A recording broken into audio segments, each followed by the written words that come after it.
Sud Radio, le 10h midi, mettez-vous d'accord, Christine Bouillot.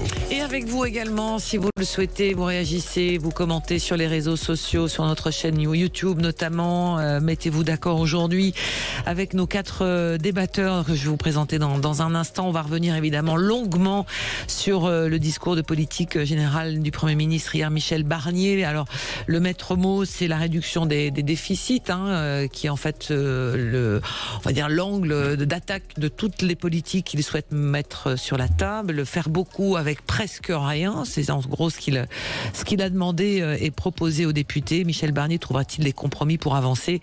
Peut-il durer?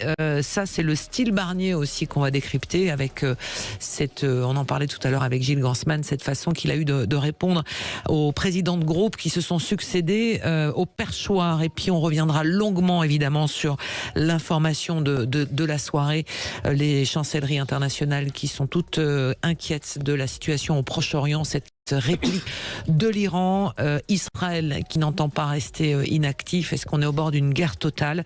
Ce qui est étrange, c'est que hier matin, on pensait tous que les choses n'allaient pas s'envenimer aussi vite. Eh bien là, on est au bord effectivement d'une crise majeure au Proche-Orient. Nos débatteurs du jour avec Geneviève Götzinger. Bonjour Geneviève. Bonjour. Présidente de l'agence Image. Romain Marcilly, bonjour. Bonjour. Directeur général de Nouvelle Énergie. C'est, je le rappelle, le parti de David Lisnard, qui le maire de Cannes, président des maires de France. Bientôt l'Assemblée générale. Tout à fait. Le grand rendez-vous. En novembre. En novembre. Éric Tegner, bonjour Éric. Bonjour. Journaliste, Bonjour président de Frontières. Et on débat tous les vendredis dans La Vérité en face de Patrick Roger face à Alex Darmon. Et puis Thomas Excelhauser, secrétaire général des centristes et conseiller départemental de l'Eure. Donc on est sur un débat aujourd'hui qui va se concentrer effectivement beaucoup sur politique, mais on va commencer par vos coups de cœur et vos coups de gueule.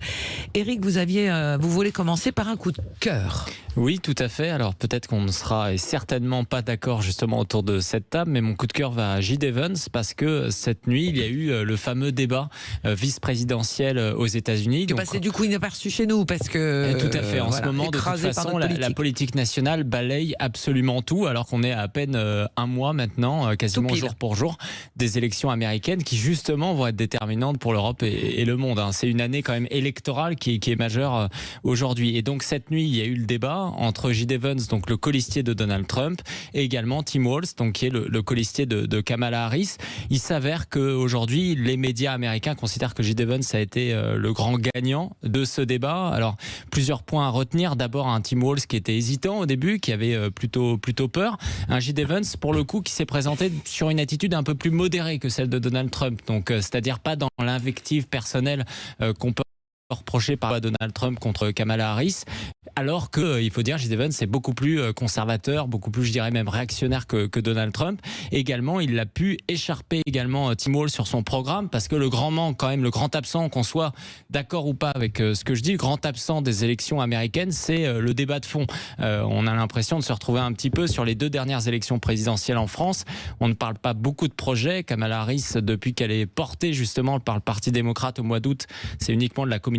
Et donc là, ils ont pu parler de projets, notamment d'immigration, parce qu'aujourd'hui, c'est l'aspect négatif du bilan de Kamala Harris, qui était directement, en tant que vice-présidente, en charge justement du programme immigration de Joe Biden, alors qu'il y a des arrivées massives depuis le Mexique en permanence. Donc là-dessus, il a pu l'écharper. Donc au moins un coup de cœur pour mettre en avant le fait que c'était ce dernier débat de cette élection présidentielle. Maintenant, c'est terminé. Les élections anticipées ont d'ailleurs commencé. Il n'y aura pas de nouveau débat Kamala Harris et Donald Trump. Et donc un J.D. Vance qui a réussi à porter sa femme. Donald Trump ne veut plus débattre avec Kamala Harris aussi. Alors, il n'a pas d'intérêt aujourd'hui de le faire. La dernière fois, c'était un petit peu ex-aequo, on dirait, entre les deux. Et donc, il n'y a pas fondamentalement d'intérêt à ce qu'ils se battent. Alors oui, les médias français ont dit comme d'habitude que Kamala avait gagné. Ce qu'on voit que les médias français. Oui, mais ce qu'on voit aujourd'hui, c'est que autant il y a eu une montée de Kamala Harris au mois d'août, qui était certaine, autant aujourd'hui, il y a un tassement au niveau des sondages. Au niveau des sondages, Donald Trump et Kamala sont au même niveau, donc il n'y a pas eu de dynamique en faveur de Kamala Harris suite à ce débat, ce qui montre que c'était un 50-50. Maintenant, ce qu'on va voir, c'est qu'il se passe toujours quelque chose sur la dernière ligne droite d'une élection présidentielle. Qu'est-ce que ça sera ? Pour l'instant, c'est l'expectative et ça se joue, encore une fois, le sort d'une partie du monde se joue sur quelques États aujourd'hui, en particulier, par exemple, la Pennsylvanie. Oui.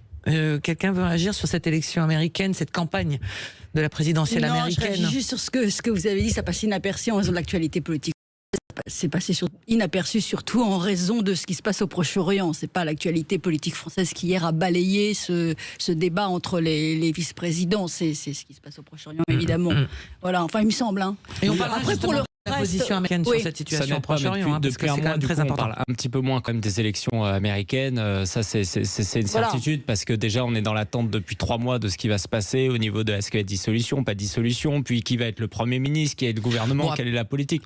Après, il faut reconnaître que chaque camp trouve que son candidat, celui qu'il préfère, trouve qu'il est meilleur que l'autre. Enfin, c'est classique. On ne peut pas dire que les médias sont orientés lorsqu'ils disent massivement que Kamala Harris a gagné le premier débat, ce qui à mon avis n'était pas vrai par ailleurs, et aujourd'hui trouver que les médias ont raison lorsqu'ils disent que c'est Evans qui gagne. Je pense que sur cette question des débats des vice-présidents, ça a rarement fait bouger les lignes. Cependant, là, étant donné l'âge de 2 candidats, en l'occurrence Donald Trump, la question de son vice-président compte beaucoup. On ne peut pas dire qu'il inspire que le deuxième membre de son ticket inspire une grande confiance. C'est pas non plus le cas d'ailleurs du candidat démocrate, mais qui a l'air un peu plus classique tout de même.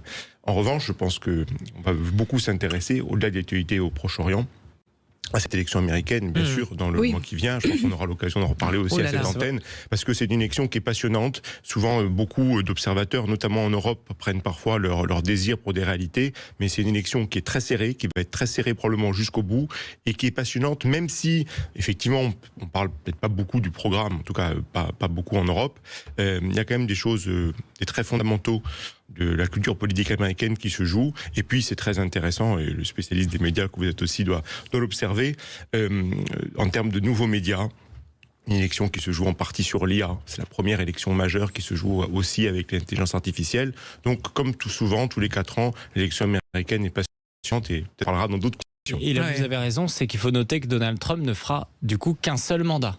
C'est parce qu'il en a déjà fait un et c'est limité à 2 mandats aux États-Unis. Donc effectivement, J.D. Vance, là-dessus, c'est comme si on le désignait comme étant le prochain candidat dans le cas où Donald Trump gagne. Donc ne fera, vous allez peut-être un petit peu... J'ai mis condition. Ne ferait, comme on dit. Je considère qu'on parle toujours un peu trop presque de ces élections aux États-Unis. En tout cas, la manière dont l'information a été traitée ce matin, c'était dire que les 2 seules invectives, c'était l'affaire des chiens avec les immigrés et l'affaire de l'IVG, en disant que le vice-président Trump évoquait une volonté pro-IVG défendue par Tim Walz. C'est la seule chose que j'ai retenue des titres de la presse.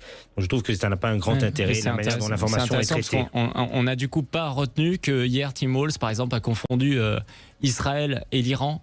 Donc c'est intéressant, on retient toujours ici en France les critiques vis-à-vis de Donald Trump, et on ne retient pas, alors que vous l'avez souligné, l'actualité d'hier soir, c'était quand même ça. Qu'un Walz, qui pourtant critique Donald Trump sur les questions de géopolitique, dès le début du débat, se trompe justement sur le type de pays auquel il parle. Et ça, il n'y a pas d'écho jusque chez nous. Allez, on a dans un instant l'info et les courses également. On va retrouver Jean-Paul Delperrier. On continue de débattre avec, mettez-vous d'accord, nos 4 débatteurs. À tout de suite. Sud Radio, le 10h midi, mettez-vous d'accord, Christine Bouillot. Et avec les débatteurs du jour, Thomas Excelhauser, secrétaire général Les Centristes, conseiller départemental de Wagner, journaliste, président de Frontières, et on débat tous les vendredis avec Patrick Roger à partir de 9h et Alex Darmon pour La Vérité en face, Romain Marsili, directeur général de Nouvelle Énergie, et Geneviève Götzinger, présidente de l'agence Image. Alors on fait le tour de table de vos coups de cœur et de vos coups de gueule. Évidemment, il y a des sujets un peu croisés avec les 2 prochains sujets que nous aborderons ensemble. Le retour et décryptage du discours de politique générale de Michel Barnier, le fond et la forme, et puis cette attaque iranienne hier sur Israël, comment la région, cette réponse du tac au tac quasiment, cet enchaînement de ripostes peut provoquer une guerre totale. C'est la question qu'on va poser tous ensemble. Parmi les coups de gueule, Thomas, le tas des prisons. Oui, je voulais porter un coup de gueule sur les prisons parce que cette semaine, on a approché pour la première fois de notre histoire les 4000 détenus, c'est-à-dire quasiment 79 000, que sur ces 80 000 détenus, l'administration pénitentiaire reconnaît que près de 4 000 d'entre eux dorment à même le sol sur des matelas, qui n'ont pas de capacité de coucher autrement. C'est 80 000 personnes, hors des personnes qui sont sous bracelet électronique ou qui sont surveillées à l'extérieur. Ça pose pour moi beaucoup de questions. Questions d'abord de dignité, parce qu'on est parmi les derniers du classement européen sur les conditions d'acceptabilité de la vie en détention en Europe. Ça pose aussi la question de l'accès aux soins, puisque cette surpopulation carcérale limite le traitement de certaines personnes qui ont besoin, pour des raisons psychiques, mentales, d'un accompagnement pour aussi éviter une partie de récidive. Ça pose la question de cette vie dans les prisons qui est hors de contrôle, dans lequel le trafic continue à perdurer, dans lesquels les téléphones sont monnaie courante. À titre d'exemple, en 2012, Nicolas Sarkozy évoquait un grand plan de 20 000 créations de places. À l'époque, on était sur 65 000 détenus incarcérés. Là, on approche les 80 000. Ce plan avait été balayé par le président Hollande avant d'être remis sur la scène en 2014. Et je pense qu'au lieu d'avoir des déficits qui payent les retraites des retraités actuels, on devrait lancer un grand plan d'investissement sur de telles infrastructures. Ça serait de la dépense publique utile pour avoir les capacités d'accueil en nombre, les capacités d'accueil en dignité, et aussi peut-être traiter autrement la récidive, la criminalité, parce que je ne pense pas que les prisons d'aujourd'hui permettent à la sortie de rendre des individus et des citoyens mieux qu'ils ne sont en sortant de ces lieux, qui, je pense pour certains d'ailleurs, sont immables. Ouais. Donc c'était un coup de gueule. Le Premier ministre en a parlé dans son discours. Ouais. J'espère qu'il y aura un calendrier. On aura peut-être besoin de récupérer des terrains libérés par la suppression éventuelle de la ZAN. Mais c'était un coup de gueule ce matin sur ce triste constat et ce triste chiffre. Alors, de mémoire, quasiment tous les gouvernements qui se succèdent disent on va construire de nouvelles prisons. Qu'est-ce qui coince à ce point à chaque fois? Les budgets, les sols, l'opposition aussi de trouver les lieux. Pourquoi ça traîne tant? Et puis l'idéologie. L'idéologie, c'est-à-dire qu'on organise dans ce domaine-là, comme dans beaucoup d'autres, la pénurie. Le socialisme, c'est la pénurie. L'étatisme, c'est la pénurie. Et donc, les socialistes sont au pouvoir depuis un moment. Oui, l'étatisme et le socialisme. Bon, j'étais encore là il n'y a pas très longtemps. Mais c'est assez idéologique. C'est-à-dire que, comme Thomas l'a très bien rappelé, on est négatif sur les deux points. D'une part, il n'y a pas assez de place pour enfermer les criminels, car la prison, la première vertu de la prison, c'est quand même enfermer les criminels et faire en sorte qu'ils ne nuisent pas dans la société. Donc plein de personnes qui devraient être en prison ne le sont pas. Et puis beaucoup de détenus qui sont en préventive et qui attendent des années avant de pouvoir être jugés aussi. Donc, premier aspect, on ne protège pas la société. Et deuxième aspect, capital aussi, on est dans une situation indigne. Nous, chez Nouvelle Énergie, David Lisnard, le triptyque de Nouvelle Énergie David Lisnard, c'est liberté, ordre et dignité. La dignité est une valeur fondamentale, c'est même la finalité de toute action publique. Or, sur les prisons, on est dans une situation, mais je ne vais pas répéter ce qu'a très bien dit Thomas, où on ne traite pas les prisonniers de manière assez digne. Mais aussi, on n'enferme pas tous ceux qui devraient être enfermés. Donc, il y a un vrai sujet. Il faut faire maintenant. On dit beaucoup de choses, vous l'avez rappelé, c'est souvent évoqué. Alors, il y a des points positif probablement, que si on assouplit les conditions de la ZAN, effectivement il y aura du foncier, des terrains qui vont être plus libres. Mais je crois surtout qu'il faut mettre les moyens et faire des choix budgétaires, et je crois qu'il faut aller là-dessus, il faut faire. Et Eric, on passe aussi au personnel pénitentiaire, hein, les gars qui demandent évidemment d'avoir des conditions de travail qui leur permettent de faire véritablement leur travail et de ce pourquoi la prison est faite en fait. Oui, il y a cette pénurie de recrutement et aussi la problématique de la corruption qui commence malgré tout à poindre, parce que justement on se retrouve dans certaines prisons, dans des villes où le personnel pénitentiaire va lui-même vivre dans cette ville, va se retrouver menacé. Moi, quand je prends le cas de la prison de Marseille, la prison des Baumettes, une grande partie des prisonniers sont des prisonniers qui viennent de Marseille. Une des solutions, justement, serait peut-être de mettre des gens en prison plus loin de chez eux. Ça serait important, mais à ce moment-là, on entendra parler de dignité et d'humanité qui font qu'on dira « Ah oui, mais le pauvre, il faut qu'il soit proche de sa famille. » Mais vous savez, le problème, quand vous disiez tout à l'heure, les socialistes ne sont pas au pouvoir. Pas partout, en Baumettes, c'est essentiellement des Marseillais. Justement, c'est ce qui fait qu'ils sont calmes dans la prison, qu'ils ont peur d'être envoyés. Vous empêchez le droit de visite si vous les déplacez à plusieurs centaines de kilomètres de leur à 300 km, moi ça me dérangerait pas si ça évite la corruption. Encore une fois, l'objectif c'est quand même... C'est des courtes peines aussi. C'est de mettre les gens en prison, c'est pas de s'interroger uniquement quand même sur les droits auxquels ils ont le droit. Non, ça justement. Oui, mais aujourd'hui on parle que de ça. Ça veut dire que là où je rejoignais sur l'organisation de la pénurie, c'est que l'objectif c'est de dire aujourd'hui, il n'y a jamais eu autant de gens en prison. Bah oui, la délinquance elle est complètement exponentielle. Et du coup on essaye de faire croire que d'une certaine façon il faudra adapter le droit par rapport à eux. Vous disiez tout à l'heure, les socialistes ne sont pas au pouvoir. Ils sont à la tête du Conseil constitutionnel qui bloque toute réforme. Ils sont à la tête du Conseil d'État et aujourd'hui, il est à la tête du ministère de la Justice. Et donc, il y a des choses, par exemple, aujourd'hui, l'expulsion des prisonniers étrangers, c'est une mesure. 25% des prisons sont des étrangers. Ça libérerait des places. Mais ça, Didier Migaud est là depuis une semaine, donc avant, c'était pas... Oui, non, mais Didier, avant, il était à la tête de la Cour des comptes. Les institutions sont dirigées par les socialistes. Une des prochaines prisons qui est censée ouvrir, enfin, en tous les cas, qui a ouvert, c'est du côté de Béziers. Et on sait aussi la difficulté de trouver des terrains pour une nouvelle prison de 600, 700, 800 places. C'est très compliqué sur le terrain aussi de la part des administrés qui ne sont pas forcément pour. Bien sûr, donc mais il y a tout un équilibre à trouver. On est obligé d'installer quand même aujourd'hui par exemple des centres d'accueil pour migrants. On a su le faire en l'espace d'1 an et demi sur l'ensemble du territoire contre la volonté des maires. Je ne vois pas pourquoi on n'y arriverait pas. Macron s'était quand même engagé à faire 15 000 places de prison d'ici 2027. Là, on est à 4 700 places qui ont été construites. S'il a fait un plan au départ, c'est qu'il pensait que c'était possible. On a réussi avec les Jeux Olympiques. Alors on pensait jusqu'au dernier moment qu'on n'arriverait pas à mettre en place une série d'infrastructures, etc. Sur les prisons, on n'y arrive pas et on ne se met pas les moyens. Sur la surpopulation carcérale, je n'ai pas été précis. Sur les 80 000 détenus, nous avons un quart, soit 20 000, qui sont des prévenus en attente de jugement. Oui. Et donc, ça traduit aussi de l'incapacité des tribunaux à engorger, à traiter les affaires judiciaires, aussi par une lourdeur administrative invraisemblable. Et donc, vous rendez-vous compte qu'il y a 20 000 personnes qui sont présumées innocents, qui n'ont pas encore été jugés, qui sont dans ces fameuses prisons dont j'ai parlé aujourd'hui. Et dernière chose, je voudrais avoir une pensée, vous avez parlé du personnel pénitentiaire pour les 2 agents de la pénitentiaire qui malheureusement ont été assassinés lâchement dans mon département lors d'un transfert d'un détenu qu'on pensait être poli et sage et qui en réalité était du grand banditisme.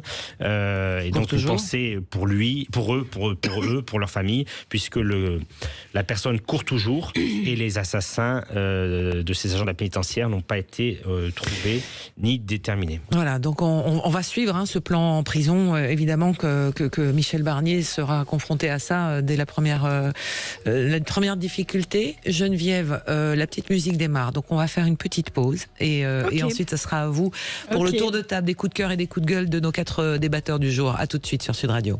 10h midi, mettez-vous d'accord, Christine Bouillot. Et en compagnie de nos 4 débatteurs, Thomas Elexhauser, qui est secrétaire général des centristes et conseiller départemental de l'Eure, Éric Tagner, journaliste président de Frontières, et tous les vendredis dans La Vérité en face avec Patrick Roger, face à Alex Darmon, Romain Marcilly, directeur général de Nouvelle Énergie, et Geneviève Götzinger, présidente de l'agence Image. Geneviève, votre coup de cœur, on va parler livres, mais livres d'actualité. Absolument, c'est le livre de Rachel Binas qui sort ces jours-ci, Victimes françaises du Hamas, leur histoire, notre silence. Donc elle revient sur le pogrom du 7 octobre de l'année dernière, pour expliquer que c'est bel et bien un événement français, mais qu'en même temps, il y a en France une forme de silence et d'absence de reconnaissance que ce soit un événement français. Ce qui est intéressant, c'est qu'elle part de faits. Donc 42 victimes, 42 morts, qui avaient la nationalité française. C'est donc le 4e attentat le plus mortel concernant des citoyens français. En réalité, après 15 novembre, le 13 novembre 2015, après l'attentat de Nice, après voilà. Donc c'est le 4e, mais on en parle très peu, on le voit assez peu comme ça en fait, sous cet angle-là. C'est également vrai concernant les otages et le traitement qui leur est réservé. Et là encore des faits, donc c'est très intéressant. Il reste 2 otages français. Aux mains du Hamas. Il y en a 2 qui sont français. Elle se souvient de Marcel Carton, Marcel Fontaine, la manière dont tous les soirs, Ingrid Betancourt. D'abord les 4 premiers, Kaufmann et Seurat, tous les soirs la télévision égrenait leur nom et leur nombre de jours de détention. Là, ces 2 otages, personne n'en parle. Ingrid Betancourt, effectivement, intéressant aussi parce qu'elle est binationale. Comme ces deux otages actuellement, toujours aux mains du Hamas. Ingrid Betancourt, portrait géant devant l'hôtel de ville de Paris, également mobilisation tous azimuts. Et du coup, son interrogation, est-ce que quand on est binational avec la nationalité israélienne comme autre nationalité, finalement, cette binationalité-là n'a pas la même valeur pour nous, Français, que quand on est binational d'ailleurs. Et c'est extrêmement intéressant. Alors elle veut leur redonner vie aux morts en dressant leurs histoires, en racontant leur histoire, et en essayant aussi d'expliquer, de donner un certain nombre d'explications à cette invisibilisation, si le terme est exact. Là encore des faits. L'augmentation exponentielle de l'antisémitisme dans notre pays, elle donne un chiffre. Entre octobre et novembre 2023, plus de 1000% d'explosion d'actes antisémites par rapport aux 2 mois de l'année précédente. Elle dit aussi que l'État, en revanche, s'est bien conduit dans cette histoire. Emmanuel Macron s'est bien conduit. Il a pu donner par anticipation, en tout cas aider à l'acquisition de la nationalité française pour les 2 otages restants, qui y avaient droit, mais qui n'avaient pas encore entamé les démarches. Donc il a accéléré le processus. De la même manière, le fonds de garantie des victimes des actes de terrorisme et d'autres infractions est ouvert pour les familles des victimes françaises, franco-israéliennes. C'était pas forcément acquis et évident. Et là, c'est aussi une substitution aux autorités israéliennes qui font pas grand-chose en termes de victimes, qui sont un peu insuffisantes. Voilà.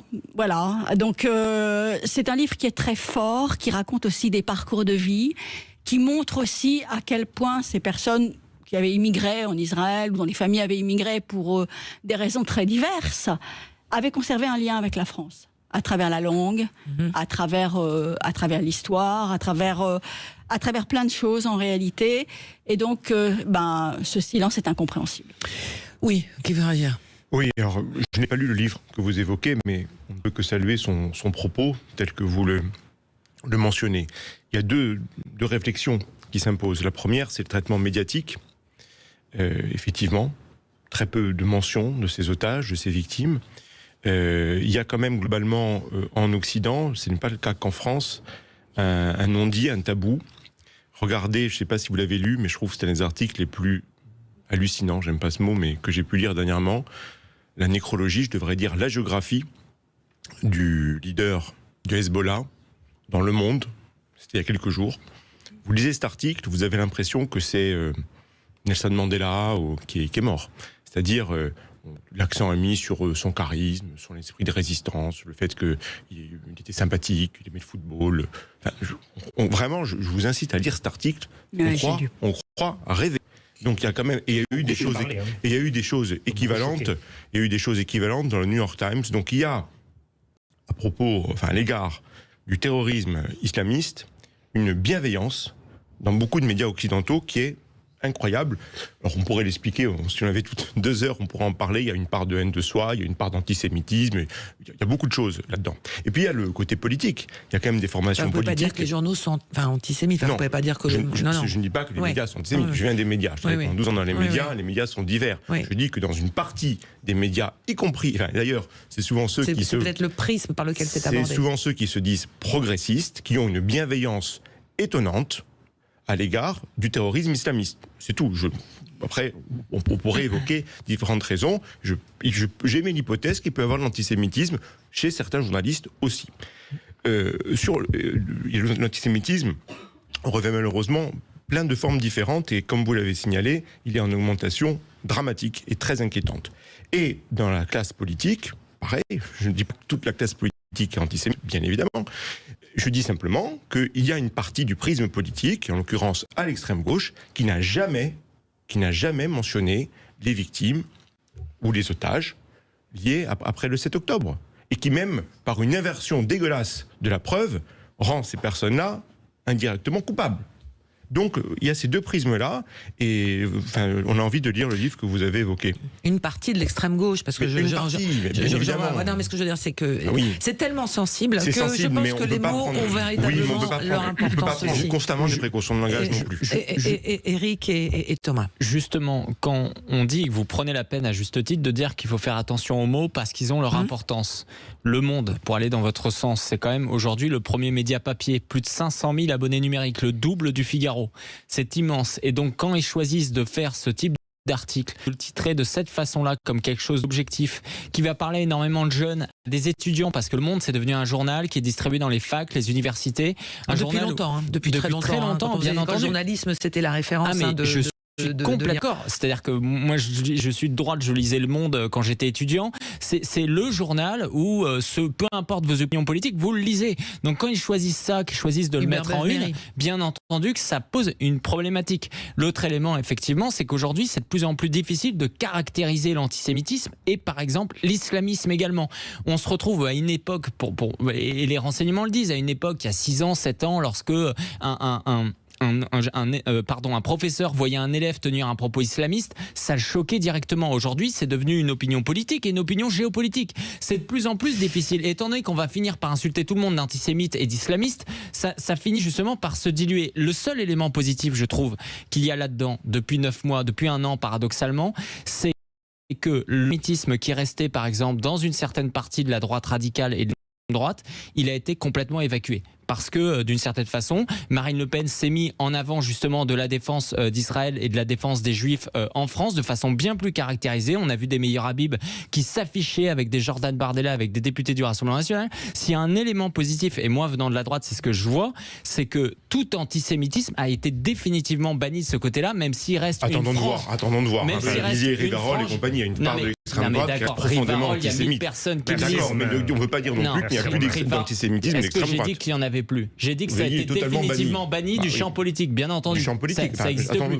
Il y a quasiment plus de médias, et même il n'y en a pas. Rivarol, c'est 1000 personnes.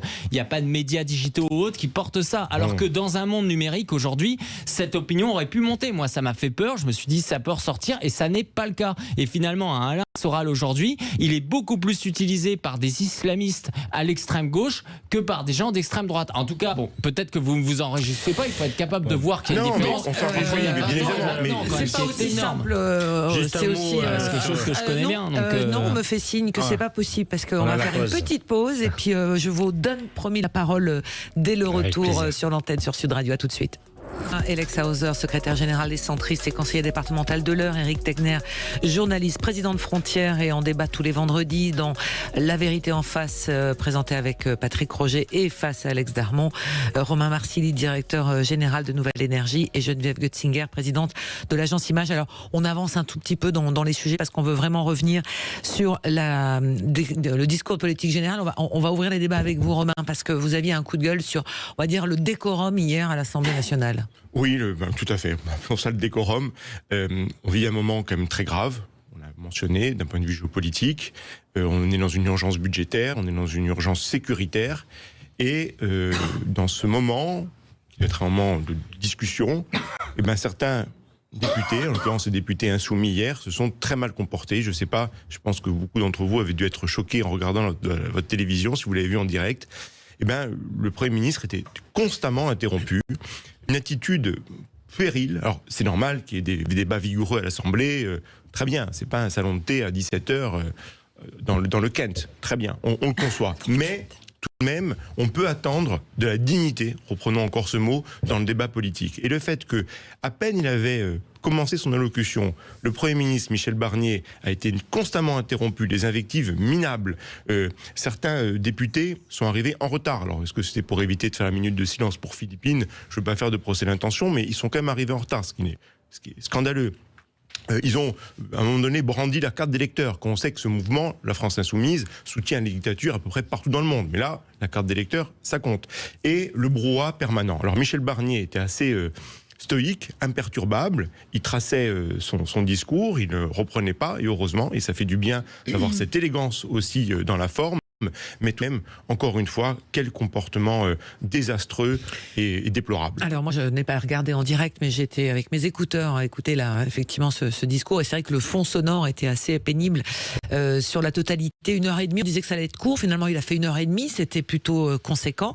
On va parler du style Barnier, de l'attitude des Insoumis, mais il n'y a pas eu que ça. Il y a eu des retours à l'envoyeur. Moi, je l'appelle le tonton flingueur, finalement, dans ses déclarations et ses réponses qu'il a pu faire à Mathilde Panot, à Éric Ciotti et un certain Gabriel Attal. On écoute. Madame la Présidente Mathilde Panot, j'ai quand même du mal, Madame la Présidente. Ça fait peut-être trop longtemps que je ne suis pas revenu dans cette Assemblée, mais j'ai du mal à comprendre votre ton et votre agressivité. Et moi, je vais vous dire une chose, Madame la Présidente. Plus vous serez agressive, plus je serai respectueux. Président Ciotti, vous avez passé un certain temps à rater des choses qui ne sont pas vraies sur la formation de mon équipe gouvernementale. Et moi, je vous connais bien depuis longtemps. J'ai pas envie de faire des polémiques avec vous. Et puis, j'ai pas le temps. Voilà. Et Monsieur Attal, je serai très attentif à vos propositions d'économies supplémentaires. Très attentif. Voilà.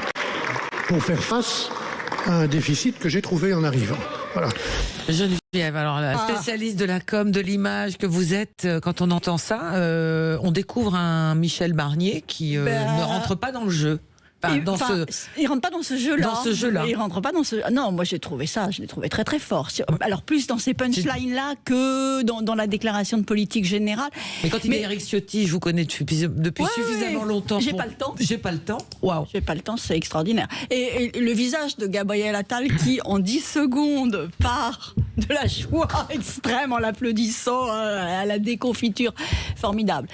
Non, moi j'ai senti un Michel Barnier qui était très conscient, en fait, vraiment très conscient. Et il l'affichait dans sa posture, dans ses mots, à la fois de la situation particulière que traverse notre pays et à la fois de sa situation très particulière à lui, sans majorité absolue, avec une difficulté extrême à devoir bâtir une politique et dans un contexte très très compliqué sur le plan budgétaire, avec il a quand même aussi une obligation de résultat.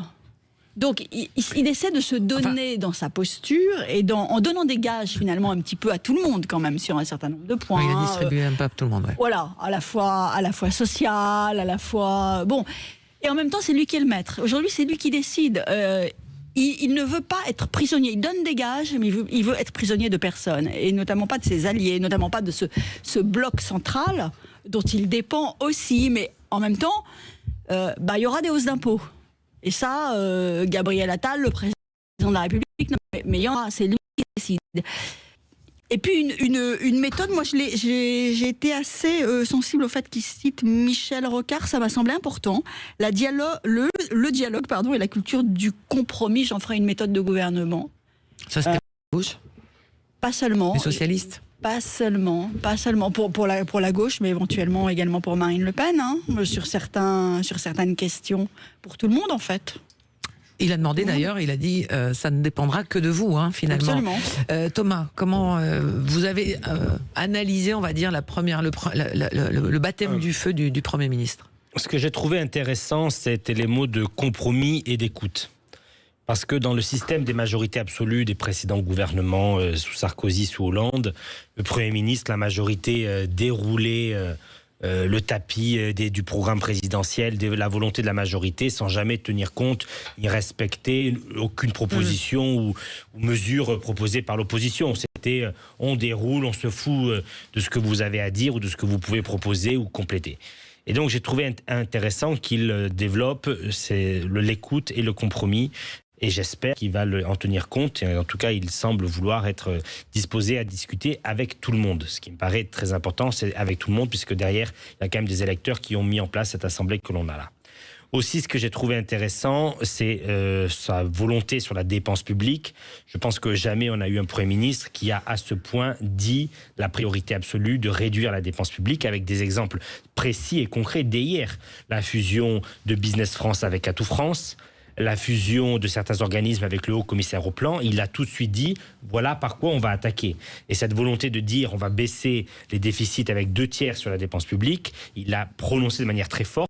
J'espère qu'il va au bout, mais jamais aucun Premier ministre ne s'était autant engagé à s'attaquer à ce gaspillage, à ces doublons, à ces agences pléthore il dit que qu'il nous va avons. le faire, mais il n'y a pas de calendrier. Oui, mais par exemple, quand il a très, très clairement dit, je vais fusionner Business France et Atout France. Je vais rassembler plusieurs organismes au sein du Haut-Commissariat. Il a donné des exemples précis. Donc j'espère qu'il le fera de manière assez rapide. On n'a plus le choix, en fait. Et je pense qu'on n'a plus le choix. Voilà. Éric. Alors quand Michel Barnier dit à Éric Ciotti en pensant faire un bon mot, je n'ai pas le temps, il n'a pas tort. Parce qu'il risque justement de chuter par une motion de censure d'ici 12 mois. Donc effectivement, l'enjeu premier, c'est le temps. Moi, je l'ai trouvé pas assez précis sur beaucoup de sujets. Vous avez relevé ces petits passages, mais moi j'ai d'abord relevé une sorte d'anesthésie générale parce qu'on s'est quand même beaucoup ennuyé pendant 1h30. C'était beaucoup plus long que prévu. D'ailleurs, Gérald Darmanin l'a taclé sur ce sujet parce qu'au début, ses conseillers avaient dit que ça serait rapide. Et quant au gage donné au Rassemblement national, moi j'ai d'abord entendu un Michel Barnier qui disait, je me suis demandé s'il voulait lancer un think tank ou s'il était à la tête du gouvernement, lancer une réflexion sur l'abrogation de l'accord franco-algérien. Très bien, on peut le saluer, mais là il faut passer aux actes. Et surtout, il faisait reposer toute sa politique migratoire, si on prend ce sujet, parce que le gage sur Marine Le Pen, c'est d'abord ça, parce que l'augmentation du SMIC à 2%, simplement le faire avant janvier, 4 mois en avance. Et donc, ce qui se passe, c'est qu'en fait, il a cité le pacte asile-immigration. Un pacte asile-immigration où Marine Le Pen s'y est opposée depuis des années. Parce qu'il considère que la répartition, justement, des migrants sur le territoire européen et surtout la France n'est pas une bonne solution. Et d'ailleurs, à ce moment-là, on a vu une Marine Le Pen lever la voix sur scène, ce qui a provoqué d'ailleurs les cohus des députés, effectivement, LFI, qui disaient, vous avez vu, ça montre que c'est Marine Le Pen qui dirige. Pendant le discours, justement, de politique générale, elle levait les mains pour dire, ah non, on n'allait pas jusque-là.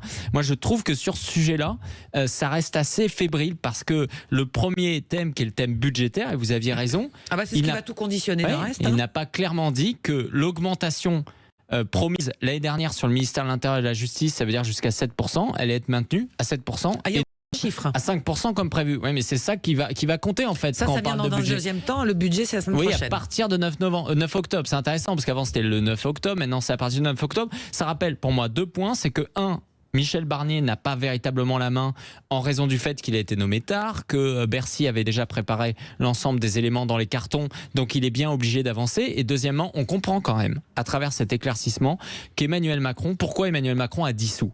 Parce qu'en fait, oui, il y a une problématique budgétaire. Et donc là, Macron, comme Gabriel Attal, ils vont dire, vous avez vu, c'était pas nous qui avons augmenté les impôts, etc. Ok, mais ils ont laissé filer de déficit pendant 7 ans. Et aujourd'hui, c'est Michel Barnier qui se retrouve avec la patate chaude.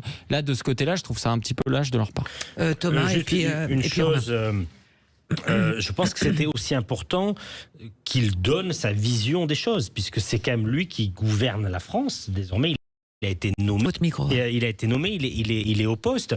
Et j'ai trouvé ahurissante la polémique sur on va demander au chef du gouvernement ce qu'il pense de la loi IVG, de la GPA, etc., du mariage pour tous. Alors il a dit jamais je ne reviendrai sur tel et tel sujet. Là-dessus, il a été très clair. Il a bien fait de le faire, mais j'ai trouvé que la polémique qui lui était faite avant son discours, on veut des garanties sur les droits sociaux, sur les droits des femmes, etc., était une polémique qui était vraiment honteuse de la part de ceux qui l'ont prononcée. Bien sûr, et c'est de la démagogie complète.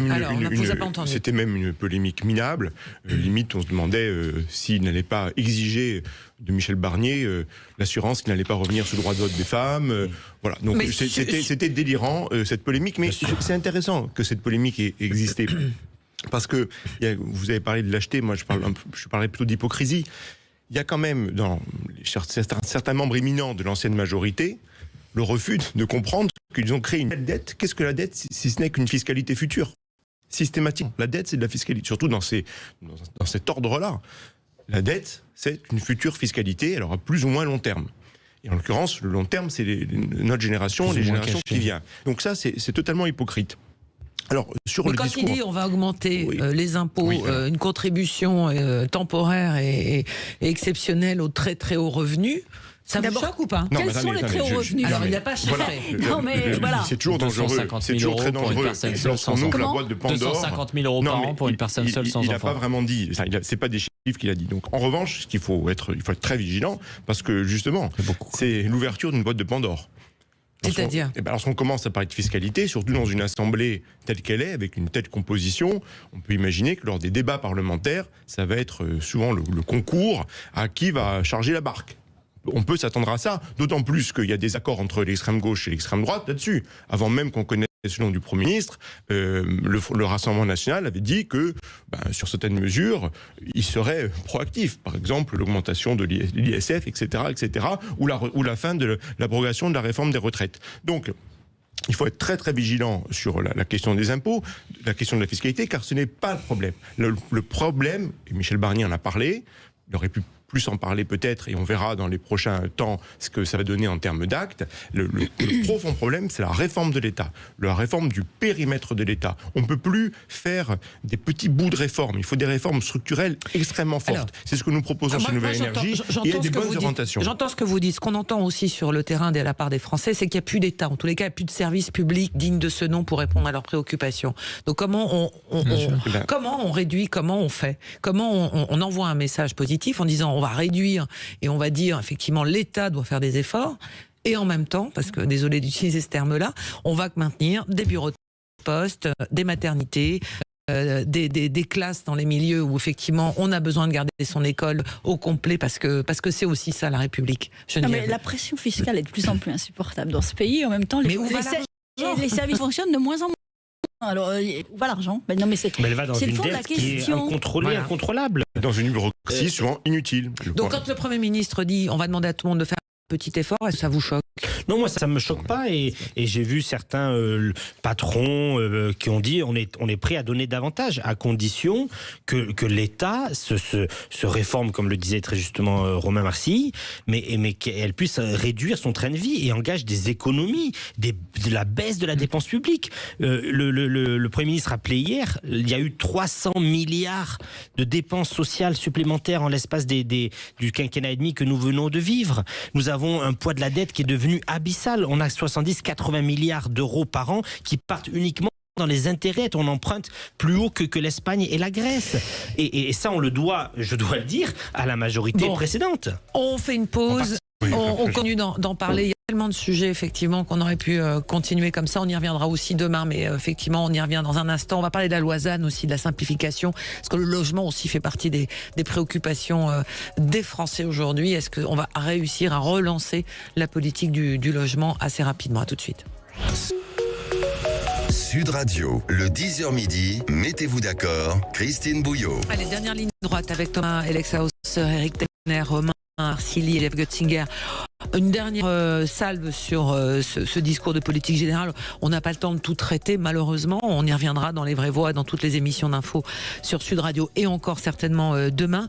Alors on a parlé effectivement de la loi immigration, enfin tous les cas, ces préconisations, le discours aussi sur le fond et la réponse aux différents présidents de groupe. Il y a une inflexion aussi sur la partie. Alors il a commencé son discours sur l'écologie en disant c'est cette terre. Il a cité effectivement cette célèbre phrase, on l'emprunte aux générations futures, et en même temps il fait, on va dire, il dessert les taux sur plusieurs mesures, notamment la fameuse loi ZAN qui a, semble-t-il, du plomb dans l'aile. Pour les élus locaux, c'est quand même effectivement quelque chose qui était compliqué, cette application de la zéro artificialisation nette. C'est une bonne mesure? Le Premier ministre, il a un rapport avec l'écologie très personnel, puisqu'il a commencé comme collaborateur de Robert Poujade, qui fut le premier ministre de l'Environnement sous Georges Pompidou. C'est la droite qui a créé ce ministère à l'époque, sous la présidence de Georges Pompidou.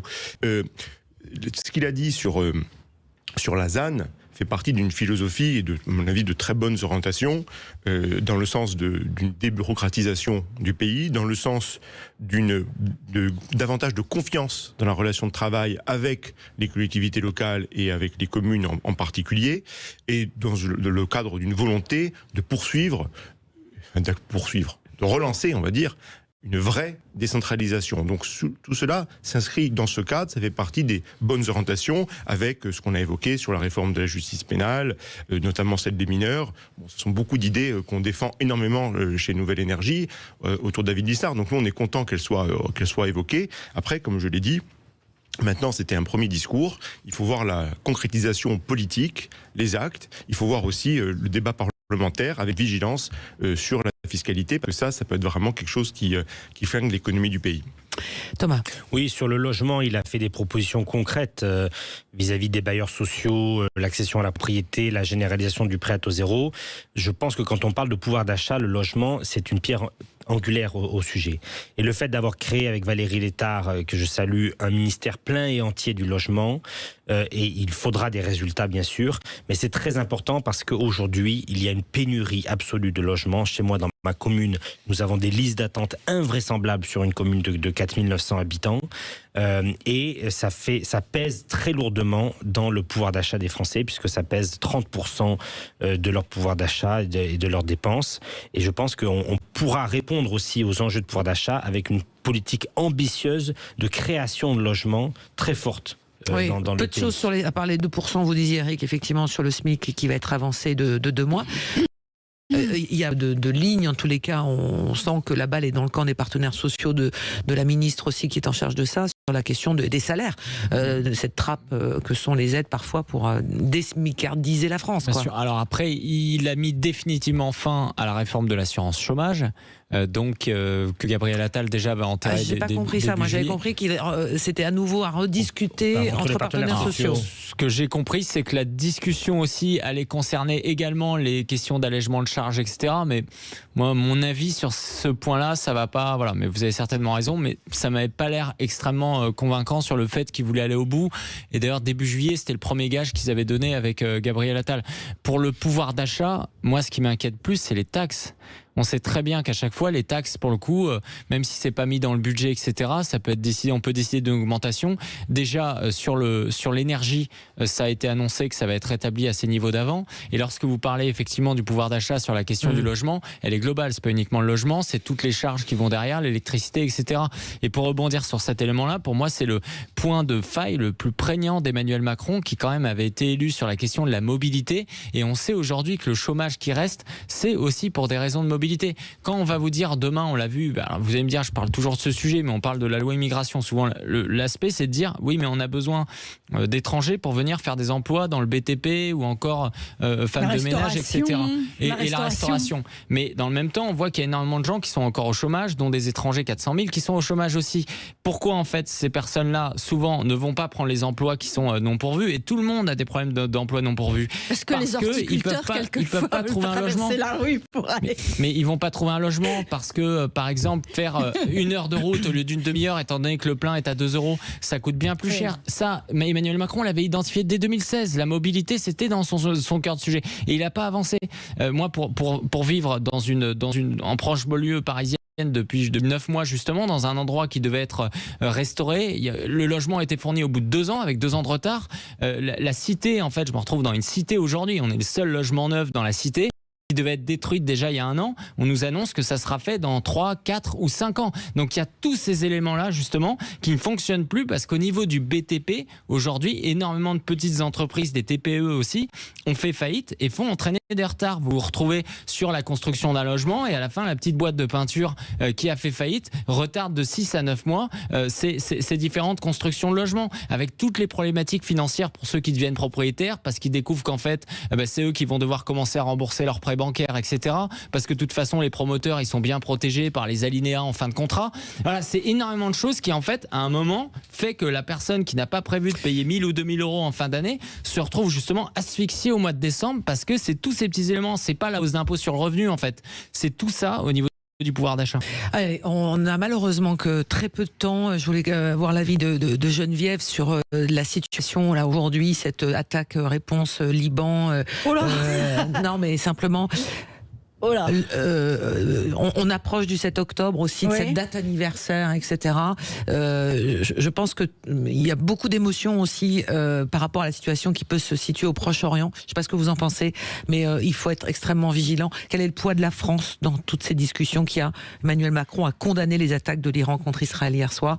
Et manifestement, il a aidé Israël aussi.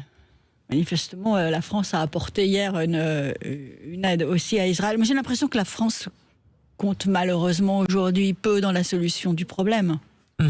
Voilà. Qu'est-ce qu'allait faire le ministre des Affaires étrangères? C'était très bien qu'il aille au Liban, c'est très bien qu'Emmanuel Macron se soit exprimé cette nuit, mais j'ai l'impression quand même que la France a perdu aujourd'hui de sa superbe et qu'elle a finalement peu de choses, malheureusement, à apporter dans la solution de ce conflit. Voilà, donc on arrive au terme de cette émission. On en a parlé en filigrane aussi à travers vos coups de cœur et vos J'aurais voulu dire un mot quand même, encore une fois, sur... Rapidement. Ouais, très, très, très rapidement. J'ai le sentiment qu'on a quand même assisté hier, je reviens au débat précédent, à la fin de certains travers de la Macronie, avec le retour des partenaires sociaux quand même aussi, dans le schéma de dialogue. Voilà. Ces corps intermédiaires qui ont été quand même mis entre parenthèses pendant 7 ans. Donc finalement, le style Barnier, c'est bien l'idée de dialoguer. Peut-être que ça va se confirmer dans les mois qui viennent et les semaines qui viennent. Jusqu'à quand, Eric Laurent Berger aurait pu être Premier ministre. Visiblement, ça avait été proposé par Emmanuel Macron, l'ancien président de la CFDT. C'est dommage. Et pour finir sur notre optimiste, la liberté de l'Iran, la liberté de Liban, ça peut arriver grâce à ces événements, aussi douloureux qu'ils soient. Il est temps que les Libanais, les Iraniens quittent le joug de ces terroristes qui les dirigent. Allez, affaire évidemment. Nous suivrons de très près dans un instant André Berkoff, juste après l'info. Je vous souhaite une belle journée. On se retrouve demain. Merci à tous. Sud Radio. Sud Radio.